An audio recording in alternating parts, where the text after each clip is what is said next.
Welcome to the Floriste Craft Supply YouTube channel. Today we're going to be teaching you how to make a Shabby Pearl Flower using our Petite Shabby Rose Trim. The ingredients or supplies that you'll need to make a Shabby Pearl Flower are 5 rosettes of the Petite Shabby Trim. You can order this by the half and full yard on our website, and we do prefer the petite. It makes a pretty big flower anyways, so you definitely don't want to use a larger size. You'll need one coordinating button for the center, a felt circle, and then you'll also need, we use these smaller scissors for trimming, and then these are our button scissors, so all we use them for is literally to snip the shank off the back of our buttons. So what you'll go ahead and do in the beginning is you're going to cut each rosette, and then you're going to trim around the rosette. Now, just to make this video a little easier, we've actually already trimmed a set of them just so that, that you guys don't have to watch that. But I will show you how to trim one because it is fairly tedious. So you can see that the mesh goes on both sides of the rosette.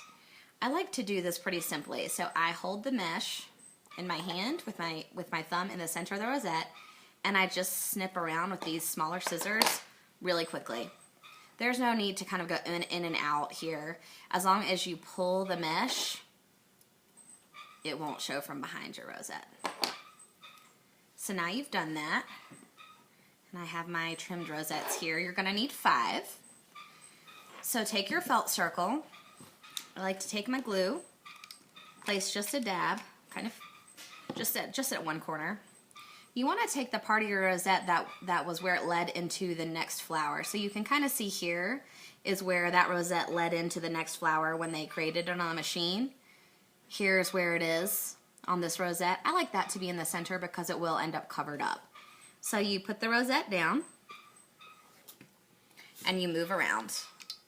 Now you are going to overlap them a little bit. So just overlap. And see, after I've done 2, now I like to make sure my third one is going to be directly opposite this one. That way I make sure my flower is even. Little dab of glue. Find the inside of the rosette. Just press it down. See how these are exactly opposite each other? Now I'm going to flip it around, and this one is going to be exactly opposite this one. And that will make sure that we have a really nice even rosette. Now when you get to the last one, I don't try to overlap it any specific way. I just do a dab of glue, and then this last rosette just kind of overlaps both of the rosettes next to it, and that's totally fine. That's not something anybody will even notice. So you just press that down in the middle, and there you go. So this is what it looks like halfway finished. Now I like to take my button, and we do snip the shank off the back of the button. And I think I mentioned again, these scissors we use only for buttons. We don't use them on fabric. We don't use them on paper. They're just for this. So there's a little bit of a shank left, but that's totally fine. It doesn't matter if it's not completely flat. We're going to just place a small dab of glue right in the center.